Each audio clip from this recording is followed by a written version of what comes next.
कैसे हैं सभी लोग।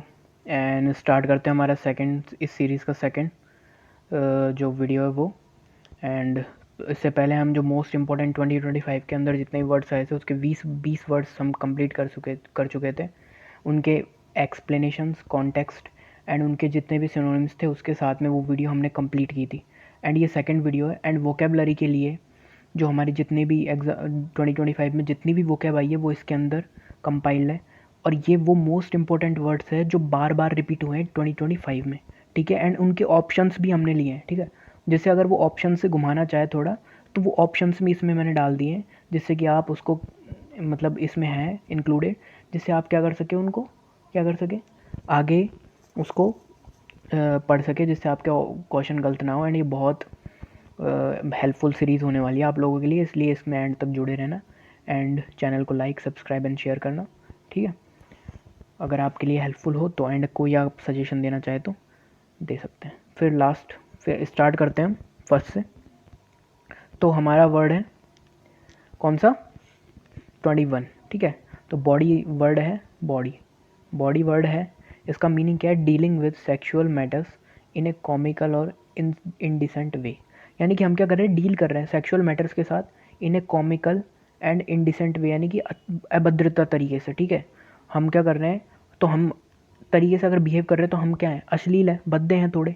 तो कॉन्टेक्स्ट क्या होगा इसका, यूज फॉर ह्यूमर, जोक्स और literature that is sexually suggestive content in A crude manner. मतलब कि हम क्या कर रहे हैं, ये हमारी ह्यूमर है, जोक्स है और लिटरेचर का यूज़ कैसे कर रहे हैं, सेक्सुअली सजेस्टिव कंटेंट बनाने के लिए इन क्रूड मैनर, यानी कि बहुत ही क्रूड तरीके के बिहेवियर में, मैनर में, तरीके में। ठीक है। ये हो गया हमारा। तो हम इसकी क्या देखेंगे, आप सिनोनिम्स देखेंगे। क्या देखेंगे, सिनोनिम्स। सिनोनिम्स है हमारे, सिनोनिम्स है क्या, तो वो तो हम कैसे हैं, मतलब वल्गर है यानी अश्लील है, वल्गर। रीबाल्ड यानी अशिष्ट है। ल्यूड यानी, ल्यूड बोलते हैं इसको, ल्यूड, कामुक है, काम है हमारे अंदर। ठीक है। क्रूड है यानी भद्दे हैं हम। इंडिसेंट, इंडिसेंट यानी क्या है, अशोभनीय है।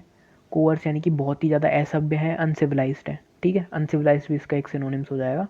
तो हमारे ये सिनोनिम्स हो गए। तो हम क्या है, तो सेंटेंस में देखेंगे कि the comedian's bawdy, comedian's bawdy jokes made some audience.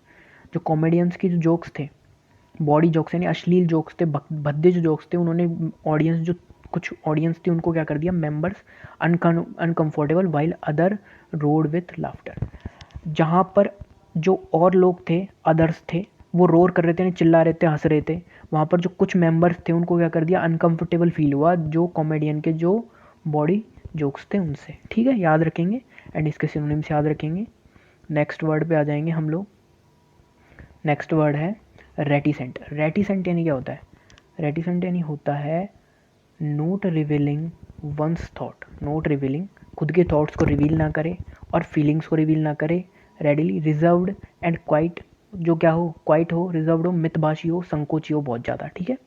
तो उसको क्या बोलेंगे, रेटिसेंट बोलेंगे। ठीक है। कॉन्टेक्स्ट क्या होगा, used for someone who avoids sharing personal, यानी कि इसके लिए यूज़ किया जाता है, किसके लिए यूज़ किया जाता है, हु क्या है, अवॉइड करता है शेयरिंग पर्सनल, खुद की पर्सनल चीज़ों को शेयर करने को अवॉइड करता है, यानी वो खुद में ही रखता है। ठीक है। कौन सी चीज़ों को, इन्फॉर्मेशन और opinions, specially in public settings, यानी कि जो पब्लिक में उसका जो भी चल रहा है, उसकी जो इन्फॉर्मेशन है, उसके जो ओपिनियंस है, उसको क्या रखता है, खुद तक ही रखता है, पर्सनल रखता है, अवॉइड करता है दूसरों को बताने के लिए। यानी वो कैसा रहता है, रेटिसेंट है, वो चुपचाप है, मितभाषी है, संकोची है, बहुत संकोच करता है। इसके सिनोनिम्स देखेंगे हम लोग। तो सिनोनिम्स है हमारे पास में। सिनोनिम्स क्या है इसके, रिजर्व्ड यानी कि वो बहुत ज़्यादा संयमित है, रिजर्व्ड है। ठीक है। टैसिटन है, अल्पभाषी है, बहुत ज़्यादा टैसिट है वो। क्वाइट है, बहुत शांत है वो। इंट्रोवर्टेड है यानी कि बहुत ज़्यादा इंट्रोवर्ट है वो। रिस्ट्रेंड है यानी कि वो मतलब रिस्ट्रेन कर रखा है खुद को उसने। ठीक है। शाई है, बहुत ज़्यादा शर्मिला है। ठीक है। तो वाक्यों में देखेंगे, सेंटेंस में, despite being the most experience scientist in the room, she was reticent and rarely offered her opinion unless asked. ठीक है। Despite being the most experienced scientist, बहुत ज़्यादा एक्सपीरियंस, मोस्ट एक्सपीरियंस्ड साइंटिस्ट होने के बाद भी रूम में, जो रूम में सबसे ज़्यादा था वो, शी वॉज रेटिसेंट यानी वो बहुत चुप था, संकोची था, मितभाषी था। And rarely offered her opinion बहुत ही न के बराबर वो खुद के रेयर तरीके से ओपिनियन ऑफर कर रहा था, यानी ओपिनियन दे रहा था, अनलेस जब तक कि उससे पूछा ना गया हो, उससे पहले उसने कोई ओपिनियन खुद का नहीं दिया, जबकि वो क्या था, बहुत ही ज़्यादा एक्सपीरियंस साइंटिस्ट था तब भी। ठीक है, फिर नेक्स्ट देखते हैं हम लोग। नेक्स्ट है डेफ्ट। डेफ्ट का मतलब क्या है? डेफ्ट होता है डेफ्ट का मीनिंग देखेंगे कि नीटली स्किलफुल, यानी बहुत ज़्यादा निपुण हो किसी चीज़ में, एंड क्विक मूवमेंट और एक्शन, यानी किसी एक्शन में, किसी मूवमेंट में वो बहुत हो क्विक हो, कुशल हो, बहुत ही ज़्यादा चतुर है। ठीक है, कैसे, कौन से कॉन्टेक्स्ट में यूज़ किया जाता है? Use to praise someone's quick skilled hand और clever handling of a tricky situation. भाई वो यूज़ किया जाता है प्रेज, किसी को प्रेज करने, समवन को, क्विक स्किल्ड हैंड्स और क्लेवर, यानी कि use to praise someone's quick skilled hand और clever handling of a tricky situation. किसी ट्रिकी सिचुएशन में वो कोई व्यक्ति है जो क्या है, क्लेवर है, हैंडल कर लेता है, स्किल है उसके पास में उसको हैंडल करने की। ठीक है, तो उसके लिए यूज़ किया जाता है, ये बहुत ज़्यादा डेफ्ट है। ठीक है, तो इसके सिनोनिम्स देखेंगे हम लोग। सिनोनिम्स हो जाएंगे हमारे पास, बहुत ज़्यादा स्किलफुल है, कुशल है वो। ठीक है, एड्रोइट है, चतुर है वो। निम्बल है, फुर्तीला है। निम्बल, हैरी पॉटर में निम्बस 2000 होता है ना, बहुत तेज झाड़ू, उसकी तरह से देख लेंगे हम निम्बल, यानी फुर्तीला। एक्सपर्ट है, बहुत निपुण है। एजाइल है, यानी कि चुस्त है। प्रोफिशिएंट यानी दक्ष है। ठीक है, बहुत ज़्यादा प्रोफिशिएंट है। फिर इसका सेंटेंस देखेंगे, विद अ डेफ्ट मूव, उसकी जो चतुराई बड़ी जो मूव थी, the goal keeper deflected, goal keeper deflect हो गया यानी भ्रमित हो गया, द पेनल्टी किक में, and save the match for his team, यानी कि जो विद ए सॉरी इसका देखो, पेनल्टी गोल कीपर के लिए द डेफ्ट मूव, जो गोल कीपर था उसने एक चतुराई भरी मूव की, जिससे क्या हुआ, डिफ्लेक्टेड द पेनल्टी, उसने क्या किया कि पेनल्टी को बचा लिया, किक, पेनल्टी किक थी उसको बचा, पेनल्टी किक को क्या किया, डिफ्लेक्ट कर दिया, एंड सेव द मैच को सेव कर लिया उसकी टीम के लिए। तो ठीक है, ये हो जाएगा इसका हिंदी अर्थ। एंड देखो, आपका कॉम्प्रिहेंशन इंप्रूव होगा, 100 आपका कॉम्प्रिहेंशन इंप्रूव होगा डेफिनेटली, बिकॉज ऑफ हम इतनी यहाँ पर रीडिंग भी कर रहे हैं यहाँ पर। तो आप जब मेरे साथ साथ इसकी रीडिंग करोगे, एक एक वर्ड को तोड़ के जो हिंदी बोलोगे ना, तो आपका रीडिंग इंप्रूव होगा। ठीक है, तो इसलिए इंपॉर्टेंट है वोकैब और कॉम्प्रिहेंशन दोनों के अकॉर्डिंग। ठीक है, तो नेक्स्ट देखते हैं हम लोग। नेक्स्ट है हमारे पास रिलिंक्विश। क्या है रिलिंक्विश? तो रिलिंक्विश का मतलब क्या होता है? रिलिंक्विश का मतलब है कि टू वॉलेंटरी जानबूझकर give up power give up कर दे, यानी कि गिव अप कर दे, और पोजीशन और ए राइट, यानी कि जो क्या करे, वॉलेंटरली, यानी कि जानबूझकर पावर दे दे, पोजीशन दे दे, राइट दे दे, किसी को छोड़, जानबूझकर त्याग दे, छोड़ दे, है ना, गिव अप कर दे, तो उसको बोलता है त्यागना या छोड़ना। ठीक है, तो कॉन्टेक्स्ट किस कॉन्टेक्स्ट में यूज़ होगा? Use when a leader owner और अथॉरिटी, कोई लीडर हो, ओनर हो, अथॉरिटी हो, विलिंगली यानी अपनी इच्छा से सरेंडर कर दे। ठीक है, कंट्रोल, सरेंडर किसको कर दे, कंट्रोल और पोजीशन ऑफ समथिंग, किसी के पोजीशन को, तो वो क्या होता है, वो उसको बोलते हैं रिलिंक्विश। ठीक है, वर्ब है, याद रखेंगे। तो इसके सिनोनिम्स देखेंगे हम लोग। इसके सिनोनिम्स क्या है? इसके सिनोनिम्स है, कोई सरेंडर कर रहा है, समर्पण कर दिया किसी ने, एबेंडोन यानी छोड़ दिया, रिनाउंस यानी त्याग करना, यील्ड यानी समर्पित करना हो गया, उसने क्या कर दिया, फोर को कर दिया यानी उसने छोड़ दिया, सीड यानी उसने सौंपना हो गया, उसको सौंप दिया। ठीक है, तो ये सारी वर्ब्स हैं। ठीक है, तो अब इसका सेंटेंस में देखेंगे, तो द एजिंग किंग, जो बूढ़ा जो एजिंग किंग था, क्या था, agree to relinquish his throne to his son, कि जो बूढ़ा जो राजा था उसने क्या किया, एग्री यानी वो सहमत हुआ, और उसने क्या किया, रिलिंक्विश यानी त्याग दिया, हिज थ्रोन या छोड़ दिया, his throne to his son, या फिर दे दिया एक तरीके से ना, टू उसके थ्रोन को, उसके बेटे को, आफ्टर डिकेट्स के बाद, ऑफ रूलिंग द किंगडम पर डिकेट्स के रूल करने के बाद। ठीक है, तो ये ध्यान रखेंगे हम लोग। नेक्स्ट देखेंगे, नेक्स्ट वर्ड क्या आता है? नेक्स्ट है परफंक्टरी। परफंक्टरी का मतलब क्या होता है? कोई चीज़ है, क्या कर रहे हैं हम, उसको कैरिड आउट कर रहे हैं। ठीक है, विद मिनिमम एफर्ट्स के साथ, done as a routine duty without care, यानी कोई चीज़ हम उसको कैरिड आउट कर रहे हैं, बहुत ही कम एफर्ट लगा रहे हैं उसमें, और उसको रूटीनली कर रहे हैं, ड्यूटी की तरह कर रहे हैं, विदाउट केयर, हमें उसकी कोई परवाह नहीं है। मतलब हम क्या कर रहे हैं उसको, वो एक सिर्फ फॉर्मेलिटी है एक तरीके की। क्या है वो फॉर्मेलिटी की, यार हमको करना पड़ रहा है। जैसे हम रोज़ सुबह उठते हैं, जल्दी नहीं उठ पाते, हमारा रूटीन है, तो रोज़ जैसे रूटीन है, हम डेली उठ रहे हैं, तो हमको उठना है डेली सुबह जल्दी। जैसे किसी का रूटीन बन जाता है कि मैं डेली उठना है मुझे, तो वो उसके लिए एक तरीके से फॉर्मेलिटी है, बिकॉज ऑफ कि सुबह जल्दी उठ के पढ़ना है, तो उसका रूटीन हो गया। तो वो परफंक्टरी वे में कर रहा है उस काम को, कैसे कि सतही सतही औपचारिक तरीके से कर रहा है, सतही तरीके से कर रहा है। अब वो उसका मतलब उससे उसको बेनिफिट तो होगा, बट एक तरीके से ये बोले कि फॉर्मेलिटी की तरह, ठीक है। जैसे हम नहीं करते हैं क्या, कहीं भी जाते हैं तो जैसे किसी शादी में जाते हैं तो हम वहाँ पे कुछ ना कुछ दे के आते ही हैं कि हाँ भाई इसकी शादी है तो इसको, तो उस शादी में जो हम दे के आते हैं, जैसे कुछ कन्यादान देते हैं या फिर जैसे कुछ गिफ्ट्स वगैरह देते हैं, तो वो एक फॉर्मेलिटी है। वो एक क्या है, फॉर्मेलिटी की हमारी औपचारिकता है कि हाँ हमको ये करना ही है ना। वो उसमें हम अब हमारे उसमें एफर्ट मिनिमम ही रहते हैं, हम सोचते हैं कुछ भी ले चलते हैं, हमको उसकी केयर नहीं है कुछ भी, तो वो क्या है, विदाउट केयर हो गई। तो क्या चीज़ है, सतही है, औपचारिक है, ठीक है। तो कंटेक्स्ट में देखेंगे कि जो क्या करें, use when someone does a task merely to fulfil an obligation without genuine interest और एफर्ट। देखो इसमें भी यही बोला गया है कि ऐसा कोई समवन है, वो क्या है, टास्क कर रहा है कैसे फुलफिल करने के लिए ऑब्लिगेशन को, कि उसके ऊपर कोई एक कोई मतलब एक ड्यूटी है, उसको उसको क्या कर रहा है, फुलफिल करने के लिए क्या कर रहा है, क्या कर रहा है, वो टास्क कर रहा है, उसका कोई जेन्युइन उसमें इंटरेस्ट है नहीं, ना ही कोई उसका एफर्ट है, ठीक है। तो वो परफंक्टरी वे में हो गया, ठीक है। तो इसके सिनोनिम्स देखेंगे हम लोग। सिनोनिम्स क्या है इसके, तो इसके सिनोनिम्स है करसरी, यानी कि वो क्या कर रहा है, सरसरी निगाहों से, करसरी सरसरी, इससे याद रखेंगे, यानी कि ऊपर ऊपर से देख रहा है वो हर चीज़ों को। केयरलेस है, वो लापरवाह है, ठीक है। सुपरफिशियल यानी सतही वे में, यानी कि ऊपर ऊपर से देख रहा है।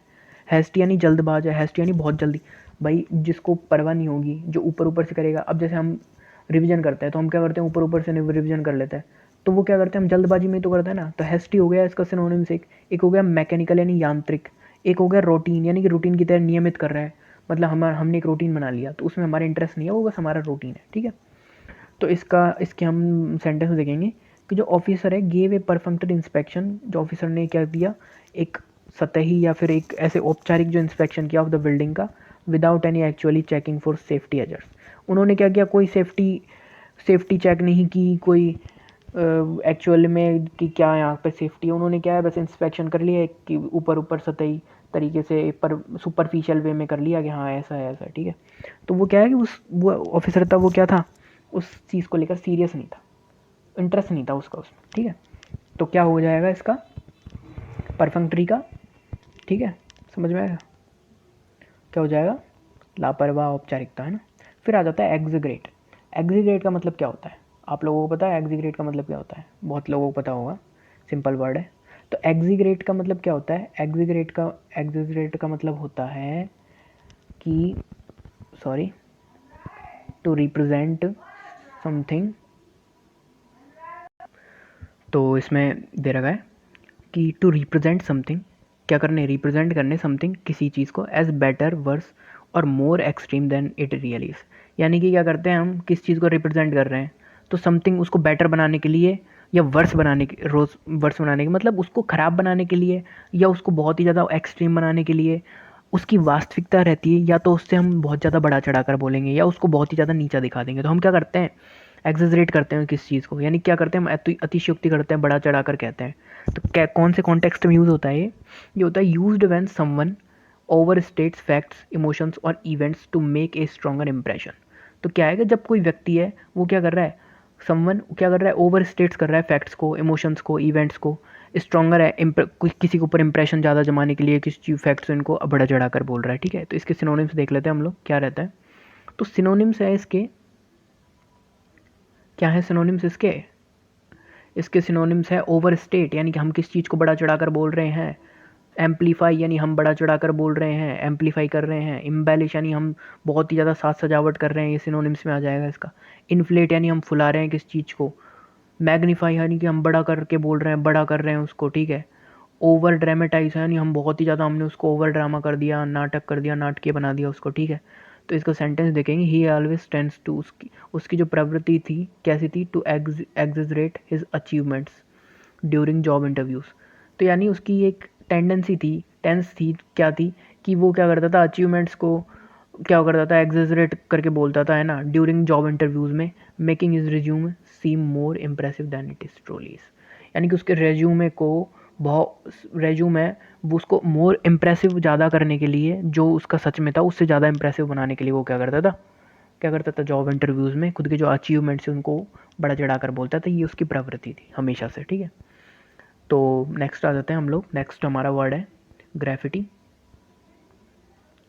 सॉरी ग्रेफिटी नहीं है, ग्रेटिफाई है। अब मैंने ध्यान से देखा नहीं, मुझे सॉरी फॉर दिस गाइस। तो ग्रेटिफाई यानी क्या होता है? ग्रेटिफाई हम क्या करते हैं, किसी को ग्रेटिट्यूड यानी हम किसी का सम्मान कर रहे हैं, यानी हम किसी को प्रसन्न कर रहे हैं, तो इसका भी उससे ही हो जाएगा, ग्रेटिट्यूड से। ग्रेटिट्यूड ग्रेटिफाई, इस तरीके से याद रखेंगे। तो ग्रेटिफाई का मतलब क्या होता है? ग्रेटिफाई का मतलब होता है टू गिव प्लेजर और सेटिस्फैक्शन टू समवन। किसी को प्लेजर देना यानी संतुष्ट करना, सेटिस्फैक्शन देना प्रसन्न करना, ठीक है। सॉरी, प्लेजर यानी प्रसन्न करना, सेटिस्फैक्शन है संतुष्ट करना, सॉरी उल्टा बोल दिया। उसके बाद है कॉन्टेक्स्ट, क्या है कि यूज्ड व्हेन एन एक्शन, कब यूज़ होता है? जब एक्शन है, रिजल्ट हो और रिवार्ड्स बीइंग डीप सेटिस्फैक्शन और हैप्पीनेस टू समवन। यानी क्या हो, जब कोई एक्शन हो, रिजल्ट हो और रिवार्ड हो, वो क्या हो, डीप सेटिस्फैक्शन लेके आए, हैप्पीनेस लेके आए किसी के लिए, तो वो क्या होता है? ग्रेटिफाई होता है, ठीक है। इसके सिनोनिम्स देख लेंगे हम लोग कि हम क्या कर रहे हैं। हम क्या कर रहे हैं? ग्रेटिफाई मतलब सेटिस्फाई कर रहे हैं, उस आदमी को संतुष्ट कर रहे हैं, हम उसको ग्रेटिफाई कर रहे हैं, प्लीज़ कर रहे हैं, हम उसको प्रसन्न कर रहे हैं, हम उसको ग्रेटिफाई कर रहे हैं, डिलाइट कर रहे हैं, हम उसको आनंदित कर रहे हैं। ग्रेटिफाई कर रहे हैं, फुलफिल कर रहे हैं, पूरा कर रहे हैं उसको, मतलब पूरा करेंगे उसको, फुलफिल करेंगे तो प्रसन्न करेंगे, यानी इसको क्या करेंगे? प्लेजर करेंगे। कंटेंट यानी हम उसको तुष्ट कर रहे हैं, यानी कि हम उसको क्या कर रहे हैं? प्लेजर, सेटिस्फाई कर रहे हैं। अपीज़ यानी हम उसको शांत कर रहे हैं, हम उसको क्या कर रहे हैं? सेटिस्फाई कर रहे हैं, हम उसको हाँ भाई शांत हो जा, अपीज़ हो जा। अपीज़, प्लीज़ भी अपीज़, ठीक है।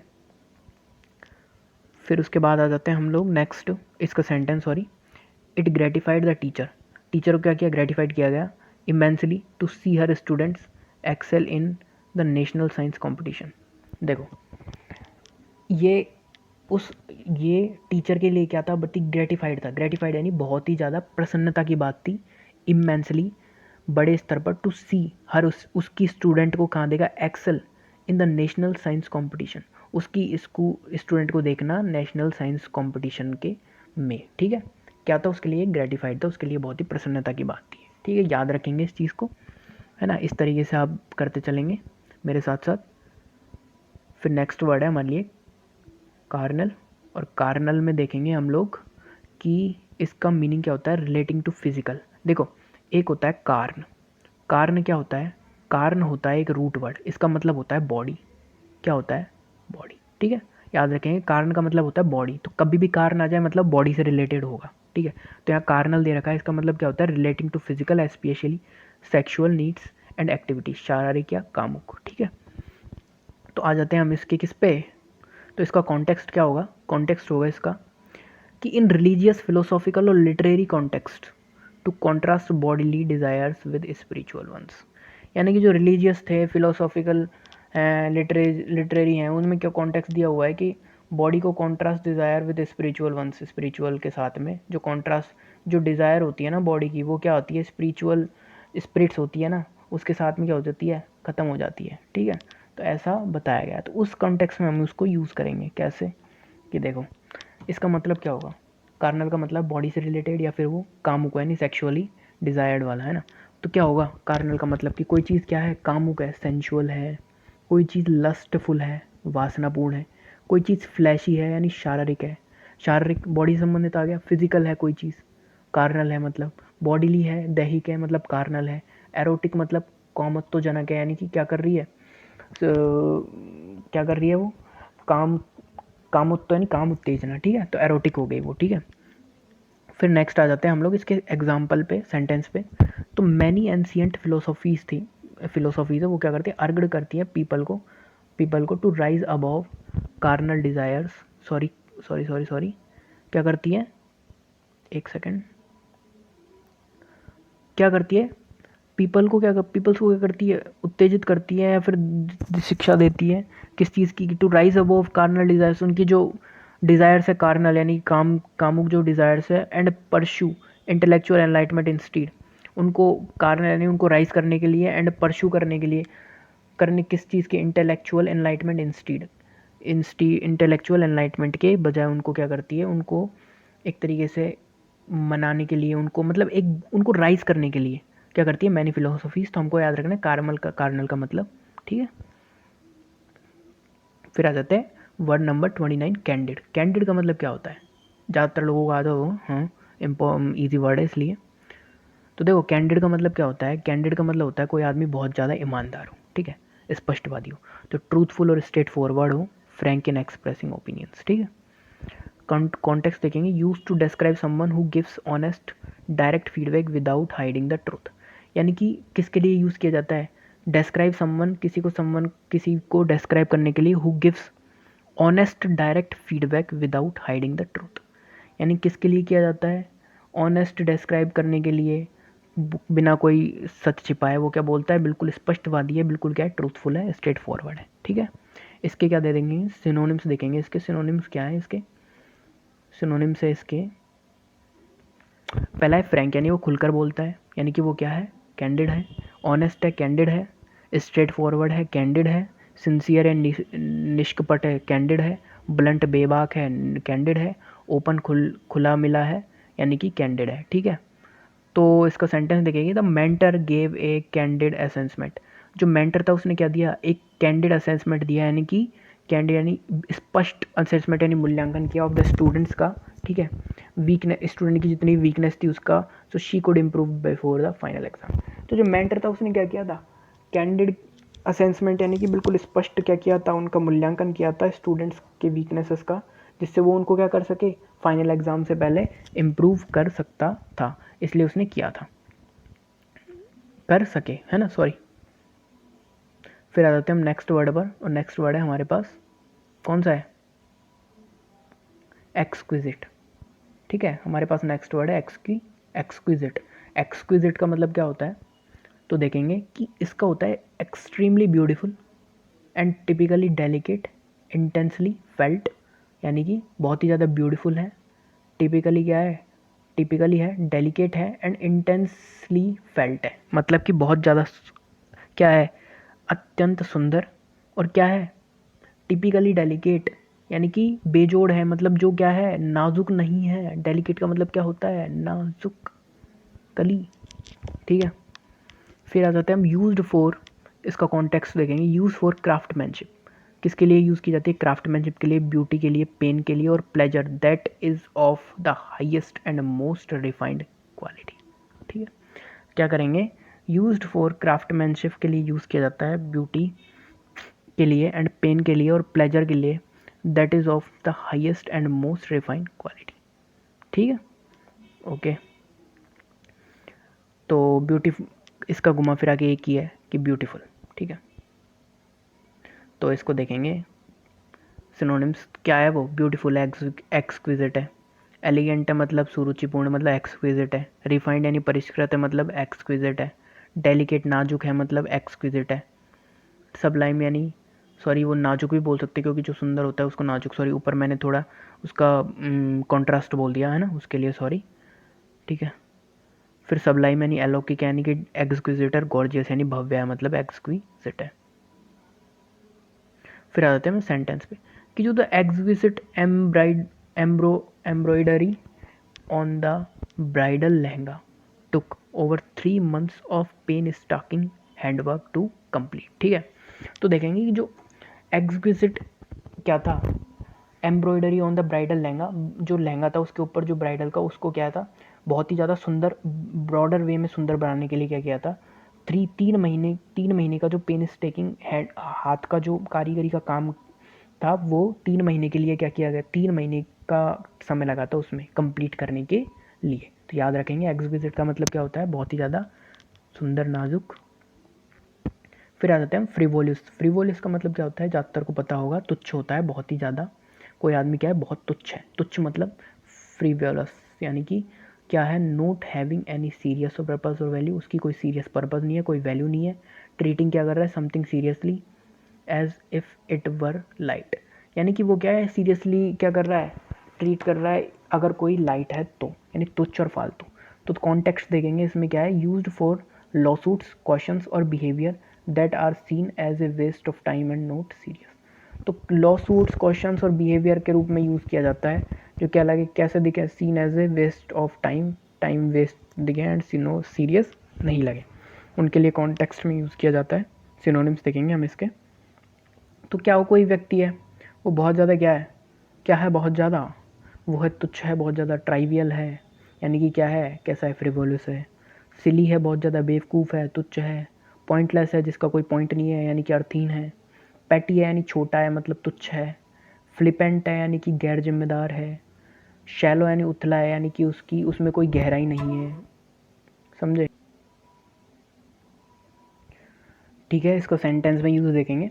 तो जो कोर्ट था वो डिसमिस हुआ कब? The frivolous lawsuits because it had no legal basis whatsoever. मतलब जो कोर्ट था वो डिसमिस हो गया। क्यों? क्योंकि जो तुच्छ से क्या थे, उसके जो लॉ सूट थे, यानी कि जो एविडेंसेस थे, इट हैड नो लीगल, उनका कोई लीगल बेस ही नहीं था, इसलिए वो क्या हो गया, कोर्ट क्या हो गया, डिसमिस हो गया। ठीक है, फिर नेक्स्ट आ जाते हैं हम टैसिटन। टैसिटन क्या होता है? जो अभी हमने थोड़ी देर पहले पढ़ा, रेटिसेंट का सिनोनिम्स है ये। किसका? रेटिसेंट का, इंट्रोवर्ट का। यानी कि जो आदमी क्या हो, बिल्कुल चुपचाप रहता हो, तो उसको बोलते हैं टैसिटन, यानी कि रिजर्व्ड हो, अनकम्युनिकेटिव हो, इन स्पीच सेइंग लिटिल, कुछ भी कम बोले, यानी अल्पभाषी, मितभाषी। ठीक है, कॉन्टेक्स्ट देखेंगे। Use for natural quiet person के लिए यूज़ किया जाता है। वो जो रेयरली स्पीक करे and keeps to themself in social settings, यानी कि सोशल जो उनके जो सोशल कनेक्शन है उन या सेटिंग्स है, उनसे खुद को दूर रखते हैं वो, है ना, उनसे दूर ही रहते हैं। तो ऐसे लोगों के लिए टैसिटन या रेटिसेंट यूज़ किया जाता है। और इसके सिनोनिम्स हम लोग देखेंगे। तो सिनोनिम्स में आ जाएगा, क्या आ जाएगा सिनोनिम्स में? साइलेंट यानी कि जो बहुत ज़्यादा मौन हो, रिजर्व्ड यानी संकोची हो, रेटिसेंट यानी मितभाषी हो, अनकम्युनिकेटिव यानी अनबोलता, यानी कि बोलता नहीं हो, टाइट लिप्ड यानी कि जो मुंह बंद रखता हो, और विड्रॉन यानी कि अलग थलग, यानी सबसे अलग, विड्रॉ। ठीक है, विड्रॉन। तो अब देखो ये विड्रॉन है ना, आप समझ नहीं पाओगे। मान लो कभी ऑप्शन में आ गया ना, तो आप इसको कभी नहीं लगाओगे। विड्रॉ यानी तो किस चीज़ को विड्रॉ यानी त्यागना हो गया ना, तो ये कैसे आ सकता है? विड्रॉ का मतलब ये होता है कोई चीज़ दूर है, यानी कि वो कीप है। डिस्टेंस, कीप डिस्टेंस, यानी कि वो सबसे दूर है, यानी कि वो चुपचाप है, रेटिसेंट है। ठीक है, तो ऐसे भी आ सकते हैं। तो कहीं आप लोग ऐसे सोचो कि हाँ ये नहीं हो सकता और वहाँ पे नेगेटिव हो जाए। तो द टैसिटन डिटेक्टिव, हमको क्या रहता है कि कॉन्टेक्स्ट समझना पड़ता है कि किस कॉन्टेक्स्ट में काम आ सकता है, और जो ऑप्शन है उनमें से कौन सा कॉन्टेक्स्ट किस वर्ड का है। और वो तभी समझ आ सकता है जब आपको हर वर्ड के बारे में नॉलेज हो कि यार ये मैंने उसके सिनोनिम्स में पढ़ा था, यानी उस कॉन्टेक्स्ट में यूज़ होगा। ठीक है, तो अगर आप ये सीरीज़ कंप्लीट कर लेते हो तो चांस ही नहीं है कोई आपका क्वेश्चन छूट जाएगा। ठीक है, तो continue. The taciturn detective barely spoke during the meeting but observe every detail with sharp precision. तो क्या है कि जो टैसिटन डिटेक्टिव था वो क्या कर रहा था? बेयरली स्पोक ड्यूरिंग द मीटिंग, यानी बहुत कम बोल रहा था मीटिंग के दौरान। बट ऑब्जर्व एवरी डिटेल, लेकिन हर एक डिटेल को क्या कर रहा था? ऑब्जर्व कर रहा था विथ शार्प प्रेसिजन, यानी कि बिल्कुल प्रिसाइज वे में, शार्प तरीके से। ठीक है, तो नेक्स्ट देखते हैं हम लोग। Word number 33, recalcitrant. ये देखो, ये निमिषा बंसल के एडिटोरियल में निमिषा बंसल मैम है, उनके एडिटोरियल में आते हैं सारे वर्ड्स। ठीक है, तो यहाँ भी कंप्लीट कर सकते हो आप, अगर वो देखते हो तो वो भी बेस्ट है। बट मेरा मानना ये है कि हर चीज़ को एक सिस्टमेटिक वे में पढ़ा जाए तो वो ज़्यादा इम्पोर्टेंट रहता है। ठीक है, अब आप 1 घंटे में सारी चीज़ें तो नहीं पढ़ सकते ना, बस तो टाइम देना पड़ता है चीज़ों को। तो रिकैल्सिट्रेंट का मतलब है having an obstinately uncooperative attitude towards authority और डिसिप्लिन। ठीक है, तो क्या है कि एक हमारे पास क्या ऑब्स्टिनेटली क्या है, अनकोऑपरेटिव एटीट्यूड है टुवर्ड्स अथॉरिटी और डिसिप्लिन। तो डिसिप्लिन के खिलाफ क्या है उसका, एक क्या है, अनकोऑपरेटिव एटीट्यूड है, मतलब वो कोऑपरेट नहीं कर सकता इस चीज़ में, हटी है थोड़ा, ऑब्स्टिनेट है बहुत। ऑब्स्टिनेट का मतलब क्या होता है? जिद्दी। तो वो क्या है, हटी है थोड़ा। किसके? तो अड़ियल है, अड़ियल टाइप का। तो कौन से स्टूडेंट्स के या एम्प्लॉयज़ और नेशंस के लिए यूज़ किया जाता है? जो सब स्टबनली, स्टबन मतलब भी क्या होता है? जिद्दी। रेसिस्ट रूल्स, यानी स्टबनली क्या करे, रेसिस्ट यानी रूल्स को मानने से थोड़ा जिद्दी रहे, मना करे। Discipline and authority. ठीक है, इसके सिनोनिम्स देखेंगे तो वो आदमी क्या रहेगा, थोड़ा स्टबन टाइप का रहेगा, जिद्दी रहेगा। डेफिएंट यानी विद्रोही रहेगा। डेफिएंट यानी कि चिड़चिड़ा टाइप का। डेफिएंट यानी कि मैं तुमसे क्या करता हूँ, डेफिएंट यानी कि डिफेक्ट, यानी कि दूर, इस तरीके से, मतलब विद्रोही है, डेफिएंट है। ऑब्स्टिनेट यानी हटी है, मैंने बताया था अभी। अनरूली यानी कि अनियंत्रित है, मतलब वो रूल कर रहा है, उसका अनरूली हो गया, यानी रूल कैसा है उसका, अनरूल है, मतलब पता ही नहीं चल रहा है, यानी कि बहुत अनियंत्रित रूल है, जैसे अब डोनाल्ड ट्रंप कर रहे हैं। फिर रिबेलियस यानी कि विद्रोही है। ठीक है, रिबेलियस यानी कि उसका अंदर रिबेल है, यानी उसके अंदर विद्रोह भरा हुआ है। रिबेल यानी क्या होता है? विद्रोह। रिबेलियस यानी क्या हो गया? विद्रोही हो गया। इंट्रैक्टेबल है। ट्रैक्टेबल यानी कि ट्रैक्ट में आ रहा है टैकल, टैकल टाइप का वर्ड आ रहा है, देखो टैकल, तो वो टैकल नहीं किया जा सकता, यानी इंट्रैक्टेबल है, यानी कि टैकल नहीं हो रहा, मतलब वो क्या है, दुर्दम है, यानी कि एक तरीके का क्या है, हठी है, जिद्दी है, विद्रोही है ना। आ जाते हैं हम इसके सेंटेंस पे। तो सेंटेंस क्या है, द रिकैल्सिट्रेंट स्टूडेंट, जो क्या हठी और जिद्दी जो स्टूडेंट था, उसने रिफ्यूज्ड कर दिया फॉलो करने के लिए स्कूल रूल्स को, even after multiple warnings from the principal, यानी कि प्रिंसिपल की मल्टीपल टाइम्स वार्निंग देने के बाद भी क्या किया, जो स्टूडेंट था उसने जो रूल्स थे स्कूल के उनको मानने से इनकार कर दिया या रिफ्यूज़ कर दिया, क्योंकि वो क्या था, एक अड़ियल स्टूडेंट था। ठीक है, होते हैं काफ़ी ऐसे असामाजिक तत्व, बिकॉज ऑफ एक एजुकेटेड जो स्टूडेंट है, ऑलवेज फॉलो ऑलवेज रूल्स, चाहे वो ट्रैफिक रूल्स हो, जो बोलते हैं ना कि हाँ this is the perfect guy, तो हम क्या, वो क्या है कि रूल्स को फॉलो करेगा, हर रूल्स को, ट्रैफिक रूल्स हो, चाहे वो कोई से भी रूल्स हो। और ये इम्पोर्टेंट भी है, अगर हर कोई व्यक्ति सोच रहे कि मैं ही क्यों करूँ, देखो हर चीज़ की स्टार्टिंग एक आदमी से होती है, अगर आप अच्छे से करोगे आपको देख के दो लोग और सीखेंगे अच्छी चीज़ें। अगर हम कोई गलत चीज़ कर रहे हैं, हम जा रहे हैं और हम रूल्स फॉलो नहीं कर रहे हैं, किसी भी तरीके के गवर्नमेंट की चीज़ है, कोई भी उनको नुकसान पहुंचा रहे हैं, तो हमारे देखे देखे जो लोग एजुकेटेड नहीं है, जिनको इसके बारे में नहीं पता कि कितना खर्चा हो रहा है, हमारे जितने भी हमारी जितने भी हर साल कितना बजट में कितना खर्चा होता है, हर इसके गवर्नमेंट कितना खर्चा करती है, जितने भी प्रॉपर्टीज़ है गवर्नमेंट प्रॉपर्टीज़ इनके ऊपर, तो फिर वो जिनको नॉलेज ही नहीं है इस चीज़ के लिए, वो भी तो यही करेंगे ना जो हम करेंगे, बिकॉज हमको पता है कि ये पैसा कहाँ से जा रहा है, या तो टैक्सेस से जा रहा है, टैक्सेस से आ रहा है, और सबसे ज़्यादा पैसा कहाँ से जाता है गवर्नमेंट के पास, इनकम टैक्स। इसलिए हमको समझना ज़रूरी है कि हमारे ही ऊपर बोझ है, हम खुद की ही कब्र खोद रहे हैं। ठीक है, तो वो बहुत हो गया, अब नेक्स्ट वर्ड पे चलते हैं। इंसोलेंट का मतलब क्या होता है, इंसोलेंट का मतलब होता है showing a rude and arrogant lack of respect. हम क्या कर रहे हैं कि बहुत ही ज़्यादा रूड और एरोगेंट, हमारे अंदर रेस्पेक्ट नहीं है, मतलब बहुत ज़्यादा एरोगेंट है, हमारे अंदर कोई रेस्पेक्ट है ही नहीं, तो उद्दंड है, हम बहुत ज़्यादा अभद्र हैं, असामाजिक तत्व हैं। यूज्ड वैन समवन स्पीक्स और बिहेव्स रूडली, ये कब किया जाता है यूज़, जब कोई आदमी है या कोई भी है, एनीवन, वो क्या कर रहा है, रूडली बिहेव कर रहा है, a person of authority and disrespectful manner, यानी किसी पर्सन से या अथॉरिटी से क्या कर रहा है, डिसरेस्पेक्टफुल मैनर में क्या कर रहा है, बिहेव कर रहा है। ठीक है, सिनोनिम्स देख लेते हैं इनके सिनोनिम्स क्या हो जाएंगे, वो आदमी क्या है, रूड है यानी असभ्य है बहुत ज़्यादा, क्या है, इम्पर्टिनेंट यानी क्या है, ढीठ ढीठ ढीठ टाइप का, इम्पर्टिनेंट यानी बहुत ज़्यादा ढीठ है, डिसरेस्पेक्टफुल है यानी कि कोई रेस्पेक्ट नहीं करता है किसी की भी, एरोगेंट है बहुत ज़्यादा, अहंकारी, इम्प्यूडेंट, प्यूडेंट यानी होता है जिसके थोड़ी बहुत शाइनेस हो, इम्प्यूडेंट यानी बेशरम है बहुत ज़्यादा, ब्रेजन है, ब्रेजन यानी बेजन यानी निर्भय, बेधड़क कोई भी काम कर रहा है, निर्लज्ज है, कोई मतलब ही नहीं है उसको। ठीक है, सेंटेंस देख लेते थे, इंसोलेंट एम्प्लॉय था, वो क्या था, tasked back to his manager in form front of entire team, पूरी टीम के सामने उसने क्या किया, मैनेजर से बात की, एंड वाज इमीडिएटली रिप्रीमेंडेड, और क्या किया, रिप्रीमेंड यानी क्या होता है, रिप्रीमेंड यानी डांटना।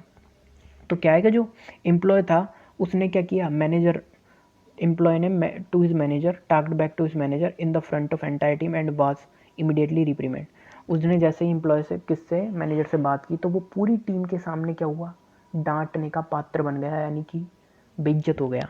तो क्या, कौन था एम्प्लॉय, कैसा था, एम्प्लॉय था ऐसा, क्योंकि मैनेजर से क्या कर रहा था, टाक बैक यानी बेकार गलत तरीके से बात कर रहा था, तो डांटा गया एंटायर टीम के सामने। ठीक है, तो ये देखो वॉज इमीडिएटली रिप्रीमेंडेड है ना, पैसे गए, याद रखना। फिर आ जाते हैं हम नेक्स्ट, कास्टिगेट। अब कास्टिगेट का मतलब भी क्या होता है, रिप्रीमेंड, रिप्रीमेंड का जो होता है ये रिप्रीमेंड का सिनोनिम से ध्यान रखना।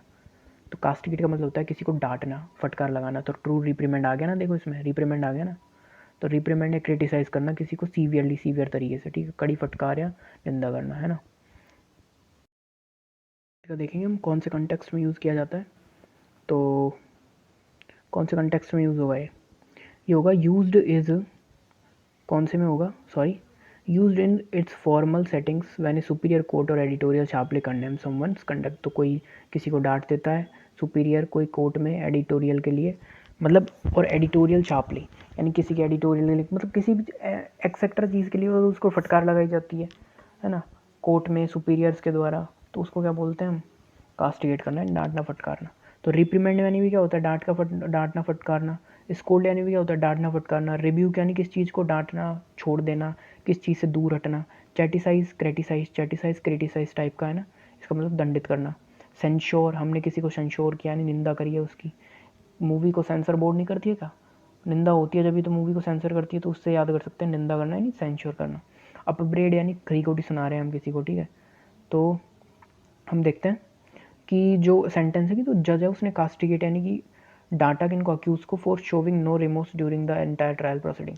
जब ट्रायल प्रोसीड हो रहा था तो उनके प्रति कोई भी रिमोर्स यानी क्या होती है? रिमोर्स यानी कि दया होती है। क्या होती है? दया। रिमोर्स यानी होती है दया। तो कोई भी दया नहीं दिखाई उनके प्रति पूरे एंटायर ट्रायल के। उनको क्या डांटा फटकारा, बहुत दंडित किया, ठीक है। फिर आ जाता है एमिएबल। एमिएबल क्या, कौन सा वर्ड? एमिएबल का मतलब क्या होता है? एमिएबल का मतलब होता है कोई मिलनसार व्यक्ति है।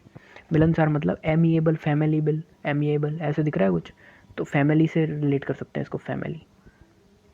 तो क्या है कि having a friendly, pleasant and good नेचर्ड disposition, यानी कोई फ्रेंडली बिहेवियर है, प्लीजेंट बिहेवियर है, बहुत अच्छा नेचर है उसका। तो कोई व्यक्ति कैसा घुलने मिलने वाला है तो उसको बोलते हैं मिलनसार है, सुशील। तो वो कैसा होता है? एमिएबल होता है। फिर आ जाएंगे हम लोग कॉन्टेक्स्ट देखेंगे, किस कॉन्टेक्स्ट में यूज़ होता है। तो कॉन्टेक्स्ट है इसका, use to describe a person who is easy to get along with, creates a warm welcoming atmosphere, यानी कि एक ऐसा आदमी जो क्रिएट कर ले आसानी से उसके आसपास के वार्म यानी कि मिलने जुलने वाले और वेलकम करे एटमॉस्फेयर को, ठीक है, उस तरीके। तो वो कैसा होता है? थोड़ा फ्रेंडली टाइप का होता है, मित्रवत होता है। एफेबल यानी मिलनसार होता है। जीलियल यानी सौम्य होता है। प्लीजेंट यानी सुखद होता है। कॉर्डियल यानी हार्दिक होता है। लाइकेबल यानी पसंदीदा होता है सबका, ठीक है। सेंटेंस देखेंगे हम लोग। तो the new principal was so amiable that even shy student felt comfortable approaching her with their problems. जो न्यू प्रिंसिपल था वो बहुत ही ज़्यादा एमिएबल था, दैट इवन शाई स्टूडेंट्स के बावजूद फेल्ट कंफर्टेबल, जो शाई स्टूडेंट्स होते थे उनको भी क्या था? कंफर्टेबल फील कराता था approaching her with their problems, उनको अप्रोच करने के लिए। शाई स्टूडेंट्स थी उनको क्या करता था? कंफर्टेबल फील करवाता था उनको अप्रोच करने के लिए, उनकी प्रॉब्लम्स को अप्रोच करने से, ठीक है, ठीक है।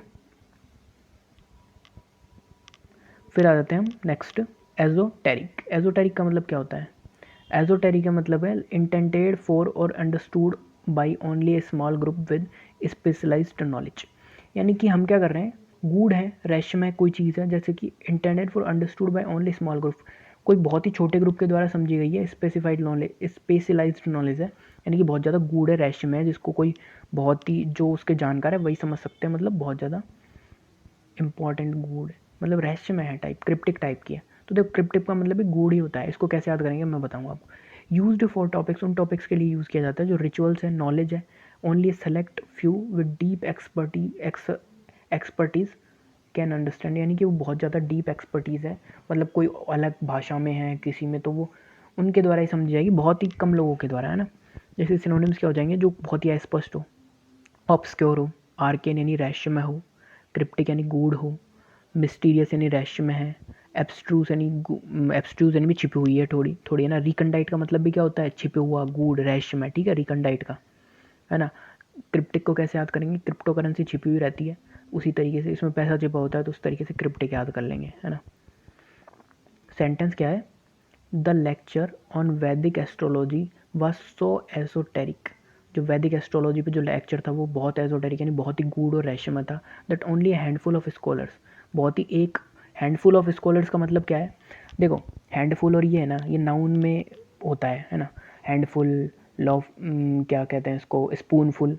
तो ये क्या है कि एक तरीके से एक मेजर है मापने का कि कितने हैंडफुल ऑफ, यानी बहुत ही कम स्कॉलर्स को ऑडिटोरियम में समझ में आई फुली अच्छे तरीके से, ठीक है। फिर आ जाते हैं हम यूबिक्विटस। यूबिक्विटस का मतलब क्या होता है? यूबिक्विटस का मतलब होता है कि प्रेजेंट, अपियरिंग और फाउंड यूनिवर्सल बोल दें इसको, यूनिवर्सल, या फिर बोल दें ओमनी प्रेजेंट। इन दोनों के सिनोनिम्स हो गए, यानी कि जो क्या है एवरीवेयर अपन फाउंड कर सकते हैं उसको, ठीक है, सर्वव्यापी, हर जगह मौजूद है। कौन सी technology, culture, object are so common they are appear to everywhere similarities, इनके लिए यूज़ किया जाता है क्योंकि ये सब जगह है ना, ठीक है। इनके सिनोनिम्स देख लेते हैं हम लोग। तो देख, अब देखो मैंने बताया था, देखो ओमनी प्रेजेंट सर्वव्यापी, परवेसिव यानी कि जो हर जगह, परवेसिव यानी व्यापक है बहुत ज़्यादा, यूनिवर्सल यानी सार्वभौमिक है हर जगह, प्रीवेलेंट यानी प्रचलित है, वाइड स्प्रीड यानी फैली हुई है हर जगह, रैम्पेंट यानी बेलगाम है, ठीक है, बेलगाम, रैम्पेंट का मतलब एवरीवेयर, ठीक है। फिर आ जाता है नेक्स्ट हमारा इसका सेंटेंस, ठीक है। तो सेंटेंस देखेंगे कि जो स्मार्टफोन्स है have become the ubiquitous, that is how not rare to find person who doesn't own one, यानी कि ये सब जगह विद्यमान है, मतलब सर्वव्यापी हो गए हैं, कोई भी ऐसा रेयर ही मिलता है जिसके पास कोई मोबाइल फ़ोन ना हो। अलाय का मतलब क्या होता है, एले, एले का मतलब क्या होता है, क्या होता है एले का मतलब, पता है आप लोगों को?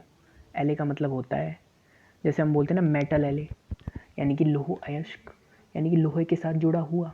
एले का मतलब हो गया, यानी कि वो क्या है, एली, एक तो वो होता है, उसको बोलते हैं, उसकी स्पेलिंग क्या होती है, उसकी स्पेलिंग होती है ALLY, एले, अलाय होता है वो, अलोय, अलोय टाइप है ना, लो आयरन अलोय, ये है अल्लाह एले। एले का मतलब क्या होता है, हम किसी चीज़ को क्या करते हैं, एलिविएट कर रहे हैं, एलिविएट मतलब क्या कर रहे हैं, उसको शांत कर रहे हैं, शांत का मतलब क्या कर रहे हैं, हम उसको क्या कर रहे हैं, सबसाइड, सबसाइड भी इसका एक सिनोनिम्स होता है, ठीक है। तो टू डिमिनिश और put at rest fear, speciation और वरी, शांत करना, कम करना, ठीक है। तो हम क्या कर रहे हैं, उसको कम कर रहे हैं, रेस्ट फियर है, सस्पिशन और वरी है, ठीक है। तो use when A reassurance, explanation और एक्शन रिड्यूस समवंस एंजाइटी और फियर और डाउट, ठीक है। तो कब यूज़ किया जाता है, जब कोई रीअश्योरेंस हो, एक्सप्लेनेशन हो, ठीक है, और एक्शन हो, उसको क्या करें, रेड्यूस करें समवंस एंजाइटी, फियर और डाउट को, ठीक है, उसके लिए, शांत करने के लिए, एक तरह से कम करने के लिए, है ना। तो इसके सिनोनिम्स देखते हैं। सिनोनिम्स में है कि हम क्या कर रहे हैं, काम कर रहे हैं, शांत कर रहे हैं, हम रिलीव यानी मुक्त कर रहे हैं उसको, ठीक है, शांत कर रहे हैं, रिलीव कर रहे हैं, सूत यानी सहला रहे हैं उसको, ठीक है, पैसिफाई कर रहे हैं यानी शांत कर रहे हैं, ईज यानी उसको राहत दे रहे हैं, ईजी कर रहे हैं उसके लिए, मिटिगेट यानी हम उसको मिटिगेट यानी कम कर रहे हैं हम उसको, ठीक है। तो डॉक्टर्स रीअश्योरिंग वर्ड्स हेल्प, जो डॉक्टर के जो रीअश्योरिंग वर्ड्स थे उन्होंने क्या किया, हेल्प किया किसको, टू अलाय यानी शांत करने के लिए, द पेशेंट्स फियर, पेशेंट्स के डर को, पेशेंट के डर को, about the upcoming surgery, surgery की आने वाली होने वाली सर्जरी थी उसके लिए, ठीक है। और आज की क्लास का हमारा लास्ट वर्ड है फीबल, ठीक है, 20 वर्ड्स पर डे कर रहे हैं, उसके हिसाब से आज का लास्ट वर्ड है फीबल। एंड फीबल में है लैकिंग फिजिकल स्ट्रेंथ और फोर्स, यानी बहुत ज़्यादा कमज़ोर है, फीबल है, यानी उसको फियर वो है एक तरीके से, फीवर है, फीवर फीबल ऐसे याद हो सकता है, यानी उसको फीवर है, फीवर, फीवर में हम क्या होते हैं, बहुत ज़्यादा कमज़ोर होते हैं, वीक होते हैं, तो उस तरीके से। तो वीक एंड अनकन्विंसिंग यानी कमज़ोर है, दुर्लभ है। तो context use to describe someone physically frail, यानी फ्रेल का मतलब क्या होता है, कमज़ोर, फेल का मतलब क्या होता है, कमज़ोर, डेलिकेट होता है ना, डेलिकेट का सिनोनिम है, ध्यान रखना। और an argument excuse that is unconvincing और वीक, किसके लिए, फिजिकली फ्रेल है, और एन आर्ग्यूमेंट है, कोई एक्सक्यूज है, वो क्या है, अनकन्विंसिंग है, यानी कन्विंस नहीं कर पा रहा है, और वीक है, ठीक है, उसके लिए यूज़ किया जाता है फीबल, यानी कमज़ोर है बहुत। सिनोनिम्स में आ जाएगा, सिनोनिम्स है कि वीक है, कमज़ोर है, फ्रेल है, नाजुक है, फ्रेगाइल है, कमज़ोर है, फ्रेगाइल वही, फ्रेगाइल यानी क्या होता है, नाजुक, कमज़ोर, इनफर्म, फर्म यानी क्या होता है, फर्म यानी कोई चीज़ होती है दृढ़, कठिन, मतलब मजबूत, और इनफर्म का मतलब होती है बीमार, प्यूनी यानी दुर्लभ है, प्यूनी मतलब प्यूनी, प्यूनी से याद है, पपेट से याद रख सकते हैं, जो पपीज़ होते हैं वो क्या होते हैं, दुर्बल होते हैं थोड़े छोटे छोटे से, तो क्या होता है, प्यूनी मतलब दुर्बल, ठीक है, हेल्पलेस है, कोई चीज़ ऐसा है। तो क्या रखेंगे इसका सेंटेंस, हिज फीबल एक्सक्यूज, जो उसका कमज़ोर वाक्य था, एक्सक्यूज था, missing the deadline convinced, missing the deadline convince no one, किसी को क्या नहीं कर पाया, कन्विंस नहीं कर पाया वो, ठीक है, प्रोजेक्ट के लिए, एंड वाज मार्क्ड इनकम्प्लीट, वो क्या रह गया, इनकम्प्लीट रह गया वो प्रोजेक्ट उसका, तो इसलिए वो क्या नहीं कर पाया, किसी को कन्विंस नहीं कर पाया, उसका एक्सक्यूज़ कैसा था, फीबल यानी कमज़ोर था। तो गाइस इसी के साथ आज की हमारे 20 वर्ड्स कंप्लीट होते हैं एंड आप इसी तरीके से जुड़े रहिए, एंड जितने भी हम इंपॉर्टेंट वर्ड्स हैं इसमें ऑलमोस्ट पूरी वोकैब आ जाएगी आपकी PYQs की। तो और इसके बाहर आपको कुछ कोई ब्लैक बुक वगैरह कुछ पढ़ने की ज़रूरत नहीं है, ये पढ़ लो, इनफ है आपके लिए। डेली पढ़ो, डेली रिवाइज़ करो, डेली इसको रिवाइज़ करो, और हो सकता है लिखना चाहो तो लिख लो, क्योंकि लिखने से जितनी चीज़ें याद होती है ना उतनी किसी से भी नहीं होगी। तो आप इसको कॉन्टेक्स्ट को छोड़ के इसकी English meaning, Hindi meaning and इसका जो सेंटेंस है वो लिखना चाहो तो लिख सकते हो, वो आपके लिए इंपॉर्टेंट रहेगा। और अगर आपको जैसे चाहिए कि हाँ कि इसका पीडीएफ है, तो वो भी मैं आपको टेलीग्राम पे सेंड कर दूँगा। एंड पढ़ते रहिए, प्रिपरेशन जारी रखिए, 2 महीने का टाइम भी नहीं है, मोस्ट ऑफ 2 मंथ्स है, तो इसको 2 महीने तक कंटिन्यू रखेंगे हम लोग। एंड इसके बाद हम और भी वोकैब के जितनी भी वोकैब होती है, मिस स्पेल टेस्ट, सब कुछ कंप्लीट करेंगे। बस आप इसी साथ जुड़े रहना। एंड अगर आप लोग का अच्छा रेस्पॉन्स रहा तो मैं इसको कंटिन्यू रखूँगा। ठीक है, आज के लिए इतना ही, बाकी का करेंगे नेक्स्ट वीडियो में। तब तक के लिए राधे राधे।